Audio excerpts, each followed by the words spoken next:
നാളെ ഫെബ്രുവരി 13 വ്യാഴാഴ്ച. ഹർത്താൽ പ്രഖ്യാപിച്ചു. വാർത്തകൾ വിശദമായി അറിയാൻ വീഡിയോ ലൈക്ക് ചെയ്ത് കാണാൻ ശ്രദ്ധിക്കുക.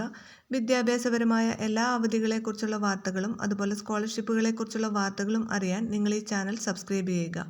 വീഡിയോ ഉപകാരപ്രദമായാൽ നിങ്ങളുടെ സുഹൃത്തുക്കൾക്ക് കൂടി ഷെയർ ചെയ്ത് കൊടുക്കാനും മറക്കരുത്.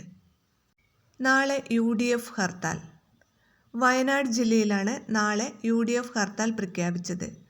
ജില്ലയിലെ രൂക്ഷമായ വന്യജീവി ആക്രമണത്തിൽ പ്രതിഷേധിച്ച് ഐക്യജനാധിപത്യ മുന്നണി വയനാട് ജില്ലാ കമ്മിറ്റി നാളെ ജില്ലയിൽ ഹർത്താലിന് ആഹ്വാനം ചെയ്തു.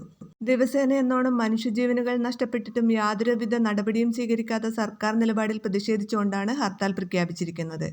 അവശ്യ സർവീസുകളെയും പരീക്ഷ, വിവാഹം, പള്ളിക്കുന്ന് തിരുനാൾ എന്നീ ആവശ്യങ്ങൾക്കുള്ള യാത്രകളെയും ഹർത്താലിൽ നിന്ന് ഒഴിവാക്കിയതായി നേതാക്കൾ അറിയിച്ചു. സംസ്ഥാനത്ത് 2 ദിവസത്തിനിടെ 4 പേർക്കാണ് കാട്ടാനാക്രമണത്തിൽ ജീവൻ നഷ്ടമാകുന്നത്. ഇന്നലെ രാത്രി നടന്ന കാട്ടാനാക്രമണത്തിൽ അട്ടമല സ്വദേശി ബാലകൃഷ്ണൻ അതിദാരുണമായി കൊല്ലപ്പെട്ടു. ഇന്നത്തെ ഹർത്താൽ ജനജീവിതത്തെ കാര്യമായി ബാധിച്ചില്ല എങ്കിലും നാളത്തെ ഹർത്താൽ സ്കൂളുകളിലൊക്കെ അവധിയുണ്ടാകാനുള്ള സാധ്യതയുണ്ട്. അപ്പോൾ വീഡിയോ ഷെയർ ചെയ്യാൻ മറക്കരുത്. വയനാട് ജില്ലയിലാണ് ഹർത്താൽ പ്രഖ്യാപിച്ചിരിക്കുന്നത്.